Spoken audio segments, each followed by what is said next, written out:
जय हिंद प्यारे बच्चों, फिर से एक नए वीडियो में आपका स्वागत है। देखिए प्यारे बच्चों, आज की इस वीडियो में हम लोग मैथ्स यानी गणित के कुछ ऐसे ऑब्जेक्टिव प्रश्नों को इस वीडियो में देखने वाले हैं।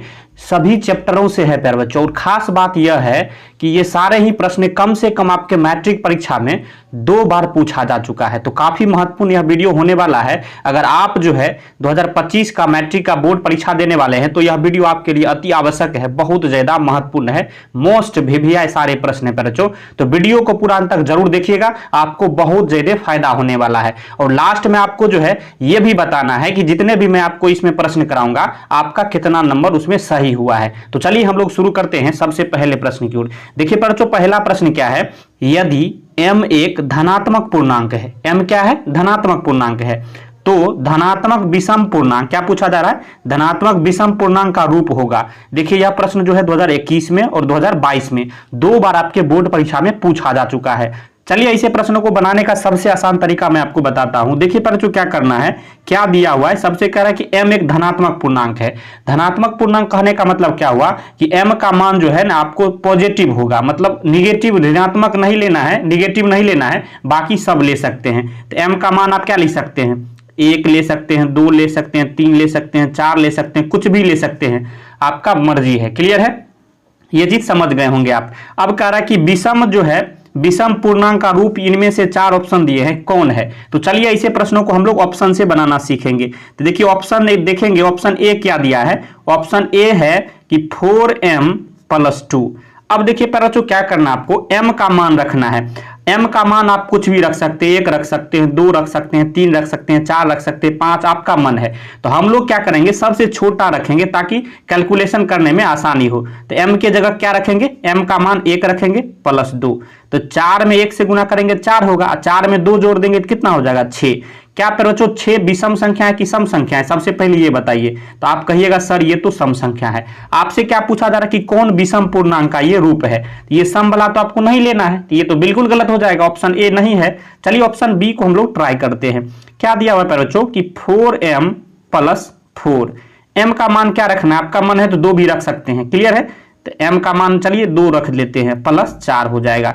अब देखिए 4 को 2 से गुना करेंगे तो कितना होगा, 8 होगा, 8 में 4 जोड़ देंगे तो 12 हो जाएगा। 12 क्या है पर जो, सबसे पहले तो ये बताइए 12 जो है सम संख्या है। क्यों सम संख्या है, क्योंकि ये जो है 2 से पूरा पूरी कट जाएगा, 2 से विभाजित है, इसलिए ये जो है सम संख्या है। तो सम संख्या है तो आपको क्या निकालना है कि कौन जो है विषम का रूप है, तो ये तो नहीं होगा, बिल्कुल नहीं होगा। अब ऑप्शन सी को हम लोग ट्राई करेंगे, ऐसे ही बनाना है जैसे मैं आपको बता रहा हूं।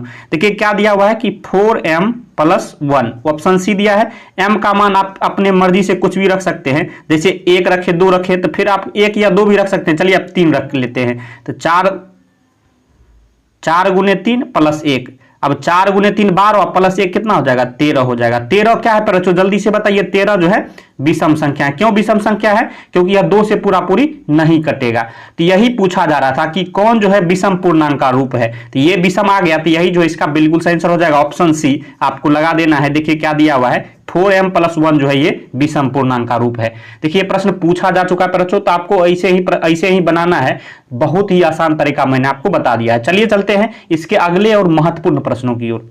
प्रश्न 2 कह रहा है बच्चों कि बहुपद x² - 11 के शून्यक है। यह प्रश्न भी 2021 में और 2024 में 2 बार पूछा जा चुका है, और बार बार यह प्रश्न पूछा जाता है बच्चों, काफी महत्वपूर्ण यह प्रश्न है। चलिए हम आपको इसका सबसे आसान तरीका बताते हैं हल करने का।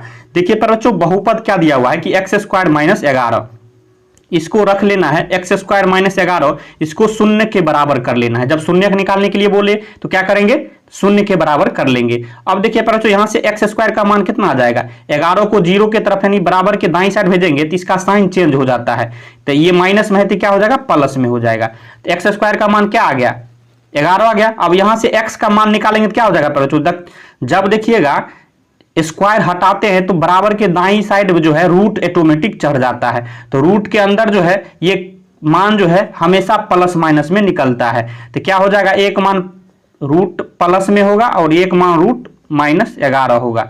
तो ये दोनों जो है इसका बिल्कुल सही आंसर हो जाएगा। देखिएगा तो ऑप्शन आप देखिएगा तो √11 और -√11 प्लस माइनस ये दिया है ऑप्शन डी, ये बिल्कुल सही हो जाएगा। कैसे बनाना है पर जो हमने कैसे बताया है आपको, जो बहुपद दिया इसको जो है 0 के बराबर कर लेना, उसके बाद सॉल्व कर लेना है। क्लियर है, मुझे आशा आपको समझ में आ गया होगा। चलिए चलते हैं अगले प्रश्न की ओर। देखिए पर जो प्रश्न को पढ़िए, कह रहा है कि दो रैखिक समीकरणों के आलेख समांतर रेखाएं हैं, तब रैखिक समीकरण युग्म का क्या होगा। पर ऑप्शन देखिएगा, यहां कह रहा कि कोई हल नहीं है, ऑप्शन बी कह रहा है एक हल है, ऑप्शन सी कह रहा है दो हल है, ऑप्शन डी कह रहा है अनगिनत हल है। देखिए यह प्रश्न 2019 में, 2022 में, 2023 में तीन बार पूछा जा चुका है। समझिए कितना यह प्रश्न महत्वपूर्ण है आपके लिए। तो कैसे बनाएंगे, चलिए सबसे आसान तरीका मैं आपको बताता हूं। क्या कह रहा है दो रैखिक जो है समीकरणों के आलेख समांतर रेखा है। समांतर रेखा क्या होता है, इस तरह से जो है जब रेखा रहती है ये दोनों समांतर रेखा होता है। अब एक बात बताइए बच्चों, जब ये दोनों रेखा एक दूसरे को प्रतिच्छेद नहीं करेगा, काटेगा नहीं, तो हल तो नहीं निकलेगा, ये तो आपको पता है। तो ये दोनों कभी एक दूसरे से नहीं मिलेगा, इसका मतलब है कि कोई हल इसका नहीं होगा। क्या होगा बच्चों, कोई हल नहीं होगा। कोई हल नहीं होगा तो ऑप्शन में देखेंगे, ऑप्शन ए दिया है कोई हल नहीं है, बिल्कुल सही हो जाएगा। याद क्या रखेंगे इस कॉन्सेप्ट को कि समांतर रेखाएं जो है, जब रैखिक समीकरणों के आलेख जो है समांतर रेखाएं होते हैं तब उसका जो है कोई हल नहीं होता है। याद रखिएगा क्या होता है, कोई हल नहीं होता है। काफी महत्वपूर्ण प्रश्न है बच्चों, आपको मुझे आशा है आपको समझ में आ गया होगा। चलिए चलते हैं इसके और महत्वपूर्ण प्रश्नों की ओर। प्रश्न 4 क्या कर बच्चों कि द्विघात समीकरण ax² + bx + c बराबर 0 और a का मान जो है 0 के बराबर नहीं है, कारण में x के मान होंगे। देखिए x के मान कौन होंगे पर बच्चों, ऑप्शन 4 दिए हैं और यह प्रश्न जो है 2021 में दोनों शिफ्ट में पूछा गया है पर बच्चों।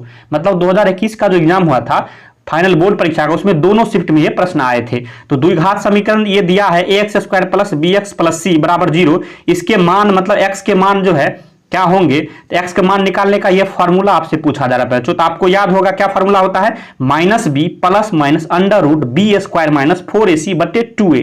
ऑप्शन में देखेंगे यहाँ ऑप्शन सी दिया है बच्चों, -b + √b² - 4ac/2a। यही जो है इसका बिल्कुल सही आंसर हो जाएगा। ये फार्मूला भी आपसे बच्चों बोर्ड में पूछा जाता है। तो सारे ही जितने भी फॉर्मूले हैं आपको सभी को जो है याद रखना है। क्लियर है, समझ में आ गया होगा मुझे आशा है। चलिए चलते हैं अगले प्रश्न की ओर। आप ध्यान से देखिएगा बच्चों, सारे ही चैप्टर्स के इसमें प्रश्न जो है इंक्लूड है। तो सारे ही चैप्टर्स के मोस्ट वीवीआई प्रश्न जो है आपके मैट्रिक परीक्षाओं में बार बार पूछे जाते हैं, सारे को इस वीडियो में हमने लिया है। कह रहा है कि यदि एपी का प्रथम पद ए और पदांतर डी हो तो nवां पद निम्नांकित में कौन सा होगा। यह प्रश्न देखा जाए तो 2017 में भी और 2022 में 2 बार यह भी पूछा जा चुका है। तो काफी महत्वपूर्ण है। आपको क्या पूछा जा रहा है बच्चों, nवां पद। nवां पद निकालने का क्या फॉर्मूला होता है, देखिए फिर से फॉर्मूला पूछ लिया, an बराबर a + n - 1 × d, यही ना फॉर्मूला होता है nवां पद निकालने का। क्या होता है, an बराबर a + n - 1 × d। ऑप्शन में देखेंगे a + n - 1 × d, आपको ऑप्शन बी दिया है, बिल्कुल सही हो जाएगा बच्चों। देखिए 2 प्रश्न में आपको फॉर्मूला जो है पूछा जा चुका है। तो हम क्या बोले हैं, आपको हर एक फॉर्मूला को अच्छे से याद रखना है, डायरेक्ट आपके ऑब्जेक्टिव में पूछे जाएंगे। क्लियर है, मुझे आशा है ये प्रश्न भी आप समझ चुके होंगे और आपको फॉर्मूला भी याद हो गया होगा। अब चलिए चलते हैं इसके और महत्वपूर्ण प्रश्न की ओर। देखिए बच्चों प्रश्न 6 क्या कह रहा है कि दो समरूप त्रिभुज के क्षेत्रफलों का अनुपात 9:4 है तो उनकी संगत ऊंचाइयों का अनुपात होगा। यह प्रश्न जो है 2021 में और 2024 में 2 बार ये भी पूछा जा चुका है। क्या दिया हुआ है कि दो समरूप त्रिभुज है और उसके क्षेत्रफलों का अनुपात आपको क्या दिया हुआ है, ध्यान रखिएगा क्षेत्रफल का अनुपात क्या दिया हुआ है, तो हम लिख लेते हैं नीचे 9:4 दिया है। सबसे आसान तरीका बताऊंगा बच्चों, 1 सेकंड में ऐसे प्रश्नों को आप निकाल पाएंगे इसका आंसर। उसका जो है क्या पूछा जा रहा है, संगत ऊंचाइयों का अनुपात। ऊंचाई का अनुपात पूछा जा रहा है तो कुछ नहीं करेंगे बच्चों, जो अनुपात दिया है क्षेत्रफल का दोनों पर जो अपने मन से रूट चढ़ा देंगे। क्या करेंगे, अपने मन से जो है दोनों पर रूट चढ़ा देंगे। अब √9 का मान कितना होता है आपको पता होगा, 3 होता है। √4 का मान कितना होता है, 2 होता है। तो ऊंचाई का अनुपात यही निकल के आ गया। देखिए 1 सेकंड में 3:2, ऑप्शन बी दिया है, आपको लगा देना है।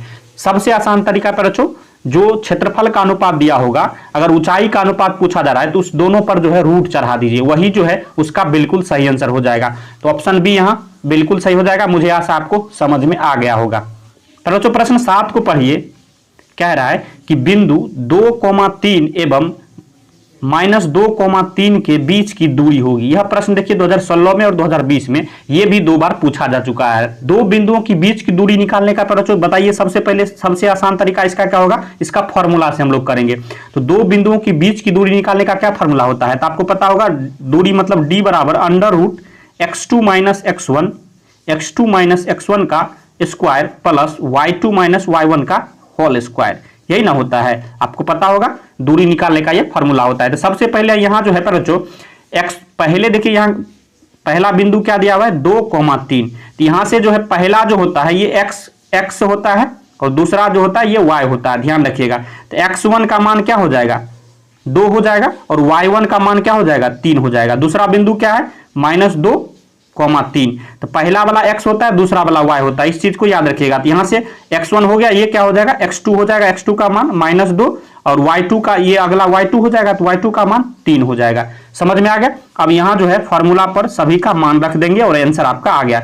x2 का मान क्या है बच्चों, तो -2 है, तो -2 और फॉर्मूला में माइनस है और x1 का मान 2 है, इसका स्क्वायर कर देंगे, फिर प्लस y2 - y1 है, तो y2 का मान 3 है, फिर माइनस y1 का मान 3 है, इसका भी स्क्वायर कर देंगे। देखिए बच्चों यहां अगर देखिएगा तो -2 और -2 कितना हो जाएगा -4, इसका स्क्वायर हो जाएगा, फिर प्लस अब 3 में से 3 जाएगा तो कितना बचेगा 0 बचेगा, 0 बचेगा तो 0 का स्क्वायर करिएगा तो 0 होगा। तो इस तरह से जो यहां देखेंगे तो -4 का स्क्वायर करिएगा तो कितना होगा +16 होगा। याद रखिएगा माइनस का भी अगर स्क्वायर करते हैं तो वो प्लस में बदल जाता है। तो √16 का मान कितना आ जाएगा 4 आ जाएगा, यही जो है इसका बिल्कुल सही आंसर हो जाएगा। ऑप्शन बी यहां दिया है, आपको लगा देना है। मुझे आशा है यह प्रश्न भी आप आसान भाषा में समझ चुके होंगे। चलिए चलते हैं इसके अगले प्रश्न की ओर। देखिए परंतु प्रश्न 8 कह रहा है कि 1/√3 बराबर है। यह प्रश्न भी 2016 में और 2022 में 2 बार पूछा जा चुका है। tan 30 डिग्री का मान होता है 1/√3। याद रखिएगा tan 30 डिग्री का मान क्या होता है बच्चों 1/√3 होता है। तो ये त्रिकोणमिति का टेबल जो होता है सारणी, इसको भी याद करना बहुत ज्यादा महत्वपूर्ण है। क्या है कि ऐसे प्रश्न जो है आपके डायरेक्ट बोर्ड परीक्षाओं में ऑब्जेक्टिव में पूछे जाते हैं। देखिए यहां 2 बार ये प्रश्न पूछा जा चुका है। प्रश्न 9 को परिपरिचय कह रहा है कि अर्धवृत्त का कोण होता है। क्या कहता है कि अर्धवृत्त का कोण कितना होता है। यह प्रश्न 2015 और 2022 2 बार ये भी पूछा जा चुका है। याद रखना है अर्धवृत्त का जो है कोण हमेशा 90 डिग्री का होता है। कितना होता है बच्चों, तो 90 डिग्री का जो है हमेशा अर्धवृत्त का कोण होता है। कुछ नहीं करना, आपको हमेशा याद रखना है, डायरेक्ट आपके ऑब्जेक्टिव में यही आएंगे। बच्चों प्रश्न 10 को पढ़िए, काफी महत्वपूर्ण ये प्रश्न है। कह रहे 2 वृत्तों के क्षेत्रफल का अनुपात जो है 4:1 है, तो उनकी त्रिज्याओं का अनुपात है। ऑप्शन 4 दिए हैं और यह प्रश्न भी 2012 और 2019 2 बार पूछा जा चुका है। तो काफी महत्वपूर्ण है बच्चों। सबसे आसान तरीका मैं इसका बता रहा हूं, देखिएगा आप 1 सेकेंड में आप इसका हल कर सकते हैं। देखिए क्या दिया हुआ है बच्चों कि क्षेत्रफल का अनुपात आपको दिया हुआ है। तो क्षेत्रफल का अनुपात क्या दिया हुआ है तो लिख लेना है सबसे पहले। तो 4:1 जो है क्षेत्रफल का अनुपात दिया है।